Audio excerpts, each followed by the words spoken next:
On February 2nd, 2026, President Trump announced the United States' plan for how it intends to counteract the Chinese absolute dominance of the critical minerals and rare earths market when he launched Project Vault. So what is Project Vault and how does it affect you, the American manufacturer? So for context, the Chinese absolutely dominate these markets. More than 70% of mining is done by Chinese companies, whether it be in China, Southeast Asia, or Africa.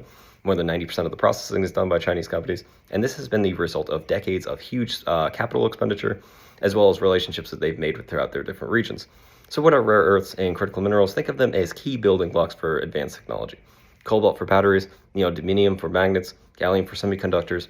So unless you're watching this on a tree or a rock, most likely the device sitting in front of you has all three of these elements present within it. So what is Project Vault? So Project Vault is a $12 billion stockpile funded by the US Export-Import Bank of these critical minerals to essentially ensure stability within their own markets, to ensure stable pricing, stable supply chain, and effectively limit the ability for the Chinese to turn on and off the tap depending on their current relationship with the United States. This comes as a two-part plan. We're going to have the stockpile on one side, and on the other side, there's a continuous embrace of the United States making direct investments in markets that they deem critical to national security. So think the famous ones of US Steel and Intel, which the United States now owns a notable percentage of, but also Pentagon investments in things like MP Materials, Lithium America. So essentially attempts by the Pentagon to control their own markets for critical minerals, as well as further develop these things both the United States and Canada.